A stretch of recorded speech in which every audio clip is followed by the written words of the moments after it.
میرا سوال یہ ہے کہ ہمارے ہاں صدقے کے بکرے کی ایک رسم رائج ہے۔ اگر کوئی بیمار ہو جاتا ہے یا کسی اور وجہ سے بھی کہ بلائیں اور تکالیف ٹل جائیں، صدقے کے طور پر بکرا ذبح کر کے غریبوں میں تقسیم کرتے ہیں۔ کیا سنت سے یہ طریق ثابت ہے؟ جزاک اللہ۔ یہ رسم نہیں ہے، بلکہ آن حضرت صلی اللہ علیہ وسلم نے فرمایا کہ بلاؤں کو دور کرنے کے لیے صدقہ دیا کرو، ٹھیک ہے۔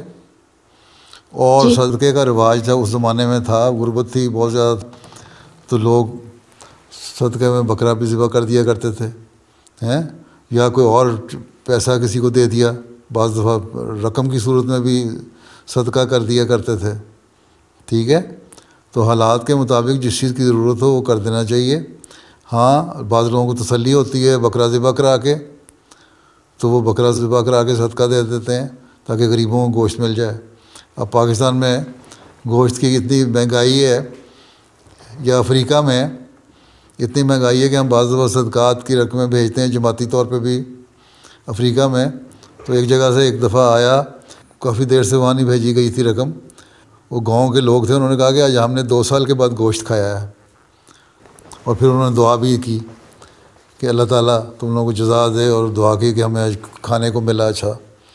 تو دنیا کے جو حالات ہیں اس کے مطابق مدد کرنی چاہیے۔ صدقہ جو ہے وہ بکرے کی صورت میں بھی ہو سکتا ہے، کیش رقم کی صورت میں بھی ہو سکتا ہے، یا کسی اور حالت میں بھی ہو سکتا ہے۔ تو یہ تو حالات دیکھ کے اس جگہ کے آپ کر سکتے ہیں صدقہ۔ ناروے میں رہتے ہیں، آپ کو یہاں بکرا صدقہ کر کے آپ کو کوئی فائدہ نہیں ہوگا۔ یہاں یہ ہے کہ چیریٹی میں دے دو کسی کو رقم، یا کپڑے بنا کے دو کسی کو، چیریٹی آرگنائزیشن کو۔ یہاں بھی بہت سارے غریب لوگ ہیں جن کو کھانا شاید مل جاتا ہوگا لیکن باقی خرچے پورے نہیں کر سکتے۔ بہت سارے لوگ ان ویسٹرن ممالک میں ایسے ہیں جن کے پاس شیڈ اور شیلٹر نہیں ہے، وہ سڑکوں پہ سوتے ہیں۔ بہت سارے ایسے لوگ یہاں بھی ہیں جو ڈسٹ بنوں سے نکال کے کھانا کھا رہے ہوتے ہیں۔ تو چیریٹی آرگنائزیشن جو ہیں ان سے پوچھ کے دیکھ کے کہ کہاں کس چیز کی ضرورت ہے، کس قسم کے لوگوں کی وہ مدد کرتے ہیں، اس قسم کی مدد کی جاتی ہے۔ اس لیے ہم صدقہ بھی دیتے ہیں، اور چیریٹی کے لیے ہیومینٹی فرسٹ کے ذریعے یا دوسرے صدقات کی مد میں رقمیں بھی دیتے ہیں، اور ان رقموں سے لوگوں کو کپڑے بھی بنا کے دیتے ہیں، ان کے گھروں کے باقی اخراجات بھی پورے کرتے ہیں۔ تو مختلف چیزیں ہیں صدقات کی، صرف صدقہ یہ نہیں ہے کہ بکرا دے دیا، مختلف صورتیں صدقے کی ہیں، اور حالات کے مطابق جس کی ضرورت ہو اس کے مطابق دے دینا چاہیے۔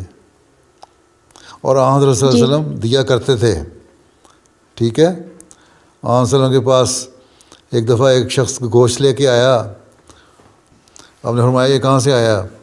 اس نے کہا یہ فلاں نے صدقہ کیا تھا، اس نے مجھے بھیجا ہے گوشت۔ تو آن صلی اللہ علیہ وسلم نے فرمایا کہ تم میرے لیے کیوں لائے ہو یہ؟ میں نے کہا میں اس میں سے آپ کے لیے سے تحفے کے طور پہ لایا ہوں۔ تو آن حضرت صلی اللہ علیہ وسلم نے اسے کھا لیا اور فرمایا کہ تمہارے لیے وہ صدقہ تھا، میرے لیے کیونکہ تم تحفہ لائے ہو اس لیے یہ تحفہ ہے، اس لیے میں اس کو کھا لیتا ہوں۔ تو اس بات صرف یہ وضاحت کرنا ہے کہ صدقات کا رواج اس وقت تھا، اور آن صلی اللہ علیہ وسلم خود بھی صدقات دیا کرتے تھے، بکرے ذبح کروایا کرتے تھے، ٹھیک ہے۔ جی ٹھیک ہے، چلو، جزاک اللہ حضور۔